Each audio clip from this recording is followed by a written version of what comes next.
Assalamualaikum warahmatullahi wabarakatuh. Perkenalkan, saya Intan Aulia dari kelas 10-1 SMA Negeri 7 Depok yang akan mempresentasikan hasil rangkuman ekonomi bab 6 yang meliputi bank sentral, sistem pembayaran, dan alat pembayaran.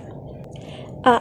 Bank sentral. Bank sentral dapat didefinisikan sebagai sebuah badan keuangan yang pada umumnya dimiliki pemerintah yang bertugas untuk mengatur kestabilan badan-badan keuangan serta menjamin agar kegiatan badan-badan keuangan tersebut dapat menciptakan tingkat kegiatan ekonomi yang tinggi dan stabil.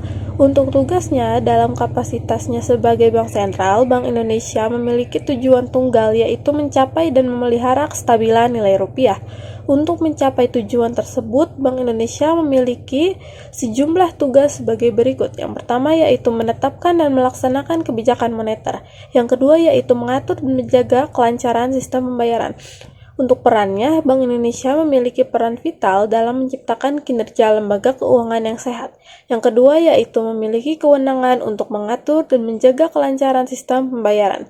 Yang ketiga adalah dapat mengakses informasi-informasi yang dinilai mengancam kestabilan keuangan. Contohnya yaitu ada Bank Nasional Indonesia atau BNI dan juga ada Bank Indonesia.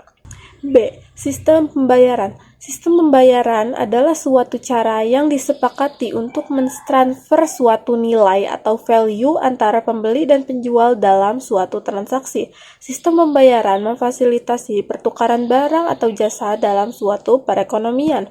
Komponennya yang A adalah alat pembayaran atau payment instruments. Yang kedua adalah B. Sistem pembayaran yang memproses berbagai instrumen pembayaran atau interbank funds transfer system.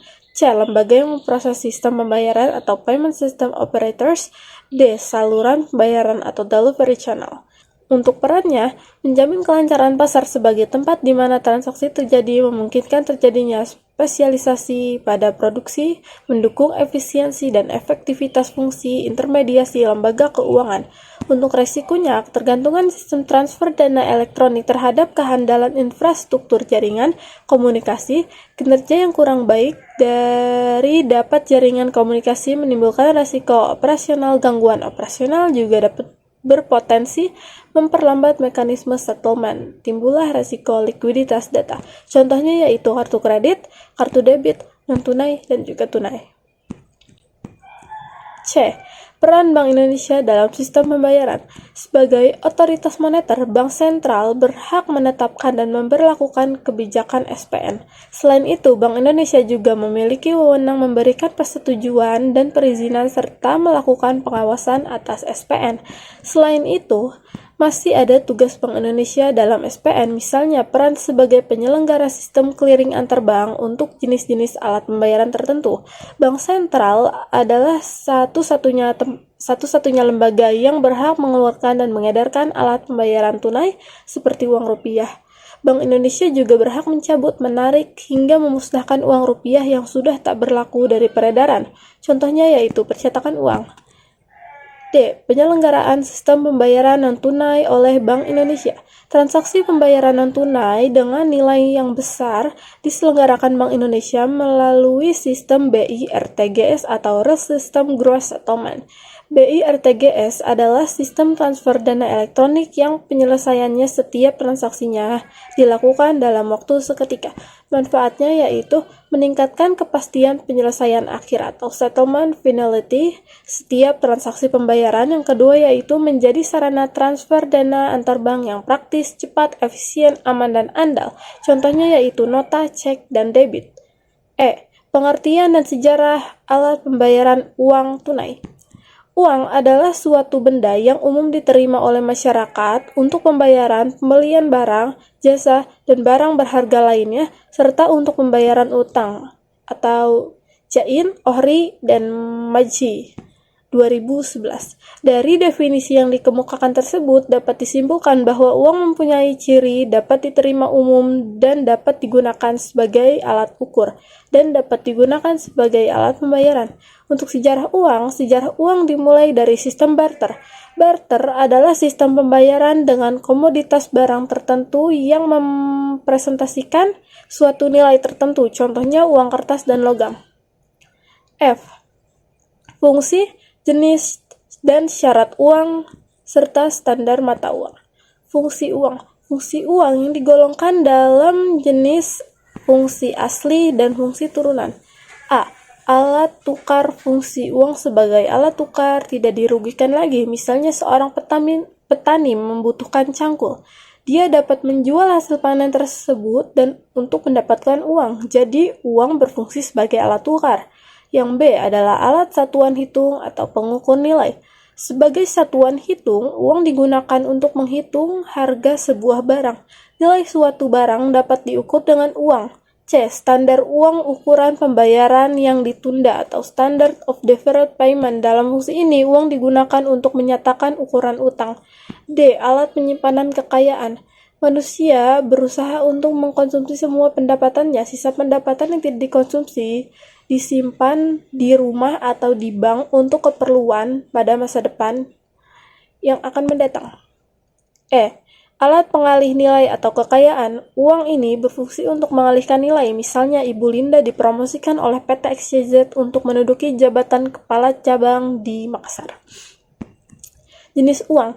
Jenis uang berdasarkan pihak yang mengeluarkan. Uang dibedakan menjadi uang kartal dan giral. Kartal adalah uang kertas atau logam, sedangkan uang giral adalah alat pembayaran berupa cek, biljet, giro, dan bill. B. Jenis uang berdasarkan bahan.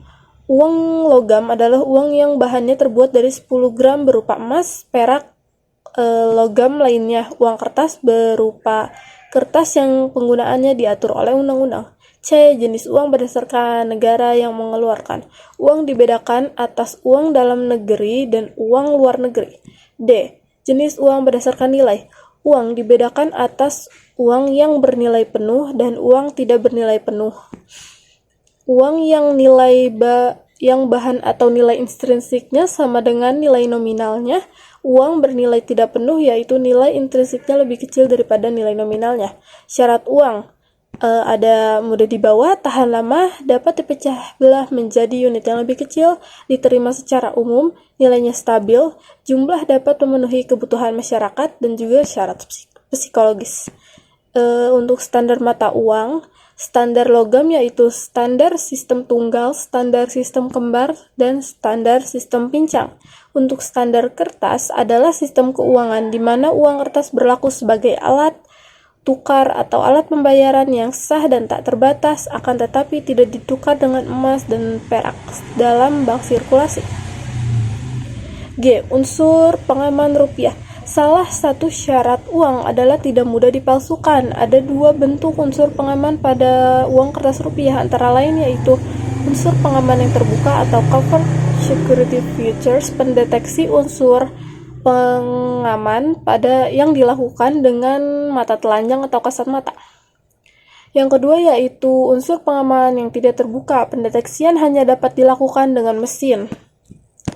Dua hal utama yang dipertimbangkan yaitu yang pertama adalah semakin besar nominal pecahan, yang kedua yaitu unsur pengaman berdasarkan hasil penelitian dan pertimbangan perkembangan teknologi. H. Sistem moneter. Ada 4 standar kurs yang tengah atau pernah dipakai oleh negara-negara di dunia, yaitu standar emas, sistem kurs tetap dan terkendali, sistem kurs pengembang bebas, dan sistem kurs pengembang terkendali. Standar emas, misalnya seluruh masyarakat di dunia ini ingin digaji dengan emas murni. Kemurnian emas sudah dijamin oleh lembaga yang berwenang. Oleh karena itu, hanya berat emas sajalah yang perlu ditentukan.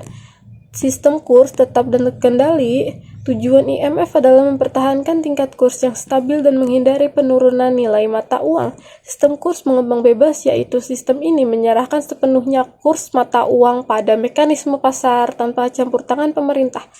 Dan juga ada sistem kurs pengembang terkendali, yaitu yang dikendalikan oleh pemerintah negara bersangkutan melalui bank sentral. I. Pengelolaan uang rupiah oleh Bank Indonesia. Sesuai dengan Undang-Undang Nomor 7 Tahun 2011, antara mata uang Bank Indonesia berikan tugas dan wewenang mulai dari tahapan perencanaan, percetakan, pengeluaran, dan juga pengendaraan penyambutan. J. Pengelolaan wewenang negara. Pengelolaan keuangan negara adalah suatu cara pemerintah dalam mengatur dana yang dimilikinya untuk membantu meningkatkan pertumbuhan ekonomi. Alat pembayaran non-tunai. Alat pembayaran non-tunai merupakan metode pembayaran atas barang dan jasa yang tidak melibatkan pertukaran uang tunai. Alat pembayaran non-tunai sudah berkembang dan semakin lazim dipakai masyarakat. Alat pembayaran non-tunai memerlukan penggunaan satu atau lebih untuk menyelesaikan transaksi. Contohnya yaitu Flash, GoPay, OVO, e-money, dan e-tol. Cukup sekian presentasi dari saya, kurang lebihnya mohon maaf. Wassalamualaikum warahmatullahi wabarakatuh.